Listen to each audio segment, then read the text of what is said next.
What do you say to your friend or family member who is struggling with depression?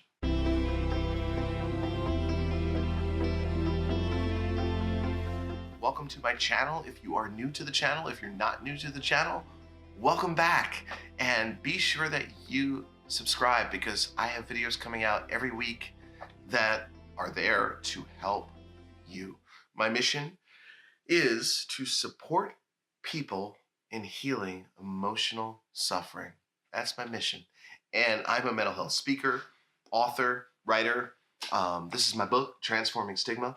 And one of the components of the book is in a section on what to say to someone who is struggling. And this is a real tough area for people because we have people that we care about who we know might be going through something, and we want them to get the help that they need. And it's really hard to navigate that conversation. So one thing I will tell you is, number one, if someone in your life is struggling with depression, do not give them advice. When I'm in a bad place, when others are in a bad place with their depression, we're not open to advice. We're in a bad place. And sometimes when people give us advice, it makes it seem like the person giving the advice has no real understanding of the depth of what we're going through. And it makes us actually shut down more. But I have found that there are two things that you can say to people. One's a statement, one's a question that can actually start a healthier conversation with someone who's struggling. So number one, you can say, help me understand. Now here's the key. When you say help me understand, shut up. Shut up after you say it. Don't say anything else.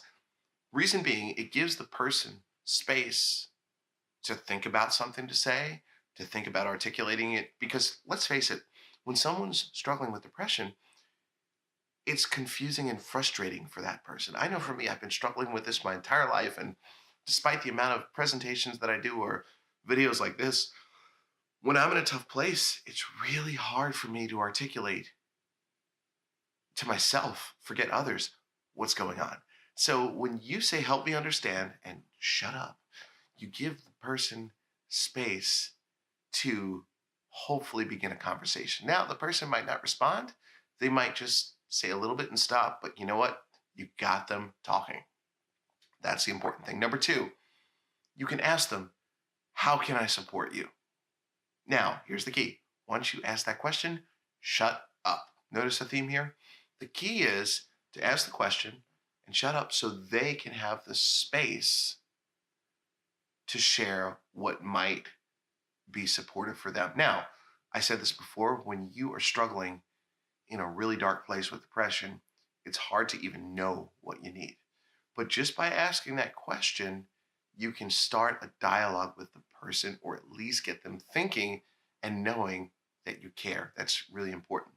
Whenever possible, let's say the conversation starts happening with that person who's struggling with depression, continue the conversation by asking open-ended questions. Who, what, where, when, why, how. And what this does is it gets the person talking. That's what you want to do. You don't want them just to, yes, you need to cheer up. Yeah, thanks. Okay, I'll do that. No, that doesn't work. And seriously, if you feel the need to give someone with depression advice, that's more about you than the person. I want you to remember that. I've actually learned that several times. When I give advice, it's about me. In fact, in this moment, I'm giving you advice, but it's about me because I'm recording it on video and uploading it to my channel. So, but that being said, no, I do care about you, and I do want you to learn from this advice, which is why I'm sharing it with you. And also you clicked on it because hopefully you want to look at it. So really important to remember that, though, when someone is struggling with depression, you want to ask them, how can I support you? And shut up. You can say, help me understand, and shut up. And continue the conversation with open-ended questions. Who, what, where, when, why, how. And ultimately, what you want to get that person to is a safe space where they can be open and willing to ask you for more help. And at that point, advice and support comes in. So thank you so much for listening to this video. Actually, a really emotional moment for me. I'm just thinking about it right now and what life would have been like had someone asked me these questions when I was struggling at my worst, especially as a kid. I think it would have made things a lot different. I really do. But that being said, that's the past, and I'm doing better now. And please leave a comment below if you have any other questions. Let me know your thoughts on the video. If you liked the video, click the like button. If you didn't like it, you can click the dislike button. Share it with any friends or family members who you think might find it helpful. And thank you so much for tuning into my channel. Be sure to subscribe for more videos. Thank you and have a wonderful day.